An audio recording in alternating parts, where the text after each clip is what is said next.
कौन भूल सकता है सेट मैक्स का वो ऐड जिसमें दर्जनों बार दिखाई जा चुकी फिल्म सूर्यवंशम की तारीफों के कसीदे पढ़े जाते थे।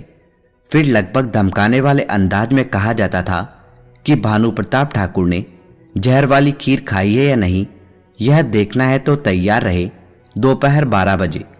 भारत में नेटफ्लिक्स आ जाने से अब ये दिन हवा हो गए हैं, यानी भानु प्रताप ठाकुर को भी खीर खाते हुए देखा जा सकता है। इतना ही नहीं, बाकी टीवी शो जो टेलीकास्ट के टाइम पर मिस हो गए हैं उन्हें भी जब चाहे तब आसानी से देखा जा सकता है। भारत में इस क्रांति के प्रचार ने लोगों के सामने से समय की बंदिशें हटा दी है। अब घर की महिलाओं और बच्चों के बीच रिमोट को लेकर तनाव कम हो गया है। बीते कुछ दिनों में तो नेटफ्लिक्स ने सैफ अली खान और राधिका आप्टे जैसे डूबते कलाकारों के करियर की नाव को भी नई दिशा दी है। यदि आप on demand video streaming service से परिचित हैं तो बेशक नेटफ्लिक्स के इस्तेमाल को भी जानते ही होंगे। फिर भी यदि इसे आम भाषा में समझा जाए तो यह वह सुविधा है जो इंटरनेट के माध्यम से फिल्में, टीवी शोज और आपके फेवरेट मैच का रिकॉर्डेड प्रसारण देता है। हालांकि यह सुविधा अमेजन प्राइम, हॉटस्टार, जी5 और जियो टीवी जैसे चैनल भी दे रहे हैं, पर कई मायनों में नेटफ्लिक्स इनसे जुदा और बेहतर माना गया है। नेटफ्लिक्स पूरी दुनिया में सबसे बड़ी ऑनलाइन मीडिया सर्विसेज प्रोवाइडर व्यवस्था है। भारत में बीते 2 सालों में नेटफ्लिक्स ने अच्छी पैठ जमा ली है। अब तो बॉलीवुड की अधिकांश वेब सीरीज नेटफ्लिक्स पर ही रिलीज हो रही है। खास बात यह है कि यह दुनिया के 60 देशों में करीब 70 करोड़ उपभोक्ताओं को अपने नेटवर्क में शामिल किए हुए है। सर्विस का इस्तेमाल स्मार्टफोन, टैबलेट और लैपटॉप आदि पर यह सिर्फ इंटरनेट कनेक्शन के जरिए हो जाता है, जबकि टीवी पर यह सुविधा पाने के लिए Xbox 360 जैसा डिवाइस लगाने की जरूरत होती है। बहुत दिन नहीं हुए हैं जब भारत में हर घर में DTH लगाने पर जोर दिया जा रहा था। नेटफ्लिक्स के आ जाने से संवाद कुछ बदल गए हैं, पर आखिर इतने कम समय में भारत में नेटफ्लिक्स ने अपनी पैठ कैसे जमाई, यह जानने से पहले जानते हैं नेटफ्लिक्स का इतिहास। यह इतिहास दशकों पुराना नहीं है, बल्कि नेटफ्लिक्स की शुरुआत 1997 में हुई। यह वह दौर था जब इंटरनेट जैसी सुविधाएं आम आदमी की पहुंच से दूर थी। तब ये किराए पर फिल्म और शोज की DVDs उपलब्ध कराते थे। जब इंटरनेट की पहुंच बढ़ी तो इन्होंने ऑनलाइन DVD भेजने की सर्विस शुरू की। इस तरह हर घर में नेटफ्लिक्स नाम को जाना जाने लगा। मार्केट में पांव जम गया। तब इन्होंने वीडियो ऑन डिमांड सर्विस की शुरुआत की, यानी जो प्रोग्राम जब देखना चाहें तब आसानी से देख सके। DVD व्यापार की अपेक्षा उपभोक्ताओं को यह सुविधा ज़्यादा अच्छी लगी। समय का बंधन खत्म हो गया था, यानी अब सुबह 7 बजे का शो दोपहर में 11 बजे भी देखा जा सकता था। वैसे 2007 में इन्होंने स्ट्रीमिंग सर्विस की शुरुआत की थी, पर ज़्यादा फायदा 2012 में होना शुरू हुआ। अब तक जो नेटफ्लिक्स औरों के शोज दिखा रहा था, उसने पहली बार एक सीरीज खुद प्रोड्यूस की। नाम था लिली हैमर।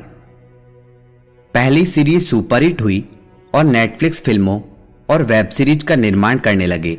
साल 2016 तक यह कंपनी ओरिजिनल कंटेंट देने वाले नेटवर्क की श्रेणी में पहुंच गई। इस दौरान 126 फिल्में और सीरीज रिलीज हुई।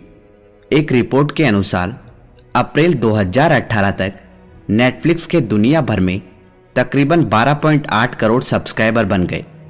एप्पल के आईफोन ने एक डेटा जारी किया जिसमें बताया गया है कि सबसे ज़्यादा फेसबुक ऐप यूज हुआ है, पर कमाई करने वाला सबसे बड़ा ऐप नेटफ्लिक्स है।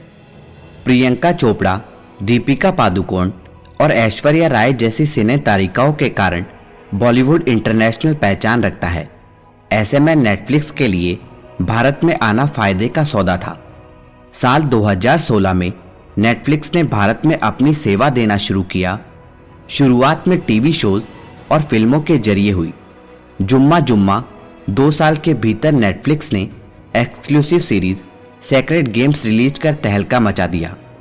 यह वही सीरीज थी जिसने सैफ अली खान के करियर की डूबती नाव को पतवार दे दी। हाई रिजोल्यूशन वाले अल्ट्रा एचडी में फिल्म देखने का मजा ही कुछ और होता है। यह बात भारतीय दर्शकों को नेटफ्लिक्स की क्वालिटी से समझ आ गई थी। नेटफ्लिक्स अब तक Daredevil, House of Card, Strange Thing और ल्यूक केज जैसे टॉप शोज का निर्माण कर चुका है। यह एक यूट्यूब वीडियो की तरह काम कर रहा है, वह भी स्लो इंटरनेट कनेक्शन के साथ। इसमें कंटेंट को वेब ब्राउज़र वर्जन की तरह ब्राउज कर सकते हैं, स्ट्रीम कर सकते हैं और कंटेंट को सेव कर सकते हैं।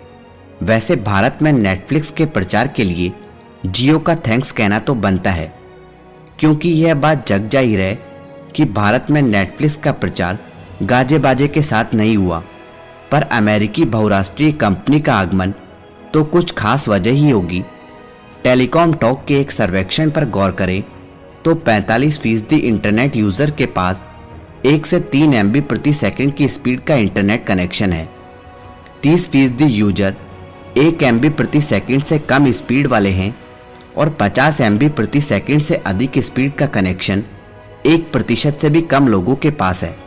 अब यदि नेटफ्लिक्स की बात की जाए तो हाई डेफिनेशन सेवाएं लेने के लिए 8 MB प्रति सेकंड स्पीड का कनेक्शन और 100 GB प्रति माह का डेटा जरूरी है, जिसके लिए आपको लगभग 2000 रुपये खर्च करने होंगे, जो भारतीय उपभोक्ताओं के लिहाज से ज़्यादा है।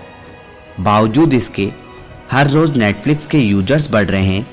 साथ ही नेटफ्लिक्स ने पहले माह फ्री सर्विस मुहैया कराने की व्यवस्था भी की है, जिसका असर भारतीय उपभोक्ताओं में दिखाई दे रहा है। खास बात यह है कि इसके भारत में उसके किसी भी कंटेंट पर सेंसर नहीं है। भारत में नेटफ्लिक्स के मुकाबले में TVF play, Alt Balaji, Hotstar, Sony Liv और अमेजन प्राइम है, जो जी जान लगाकर नेटफ्लिक्स को रेस से बाहर करने का प्रयास कर रहे हैं। पर इसका सबसे बड़ा मुकाबला है इरोज के साथ। करीब 2000 फिल्मों की लाइब्रेरी वाली कंपनी इरोज इंटरनेशनल भी नेटफ्लिक्स की तरह भारतीय दर्शकों को ताज़ा मटेरियल उपलब्ध करवा रही है। चूंकि लाइब्रेरी अच्छी खासी है, इसलिए ऑप्शंस ज़्यादा है। अब इरोज की कोशिश है कि बॉलीवुड और दूसरी भाषाओं की फिल्में भी ऑनलाइन की जाए। बता दें कि यह कंपनी साल भर में करीब 70 फिल्में रिलीज करती है। चूंकि भारत में हर साल 800 से ज़्यादा फिल्मों का निर्माण होता है और उन्हें दुनिया भर में पसंद किया जाता है, ऐसे में जाहिर है कि नेटफ्लिक्स का भारत में आना अपने आप में बहुत मायने रखता है।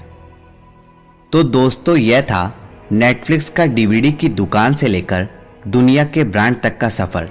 दोस्तों, आपको सबसे अच्छा वीडियो स्ट्रीमिंग ऐप कौन सा लगता है, कमेंट बॉक्स में कमेंट करके हमें ज़रूर बताएं। धन्यवाद दोस्तों, इसी तरह के इंटरेस्टिंग और इन्फॉर्मेटिव वीडियो देखने के लिए हमारे YouTube channel the historic Bharat को अभी सब्सक्राइब करें और बेल आइकन का बटन दबा दें, जिससे आपको हमारे लेटेस्ट वीडियो सबसे पहले मिल सके।